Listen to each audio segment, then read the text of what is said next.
Mes chers compatriotes, l'année 2010 s'achève. Je sais qu'elle fut rude pour beaucoup d'entre vous.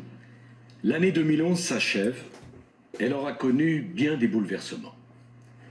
Depuis le début de la crise, qui en 3 ans a conduit à plusieurs reprises l'économie mondiale au bord de l'effondrement, je ne vous ai jamais dissimulé la vérité. Je sais les difficultés que nous rencontrons.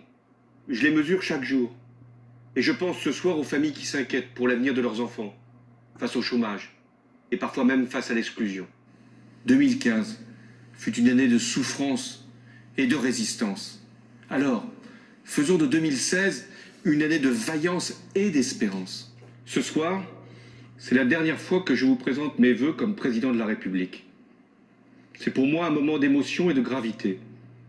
Je veux le partager avec vous, Françaises et Français de toutes origines, de toutes convictions, de toutes confessions, de métropole et d'outre-mer. Durant l'année qui vient de s'écouler, nous avons vécu des moments d'épreuve.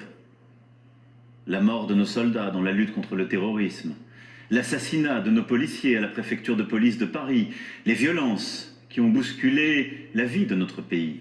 Ce soir, nous ne vivons pas un 31 décembre comme les autres. Là où, dans nos villes et nos villages, l'heure est d'habitude au grand rassemblement, ils sont cette année interdits par l'épidémie. Les places de nos communes sont éteintes, nos foyers moins joyeux qu'à l'accoutumée. L'année 2020 s'achève donc comme elle s'est déroulée, par des efforts et des restrictions. 2022 sera l'année de tous les possibles. Les cérémonies de vœux ont ceci de singulier. Elles obligent à parler d'un futur qu'en vérité on ne connaît pas. Alors je nous souhaite avant toute chose de vivre 2023 autant que possible en pays uni et solidaire.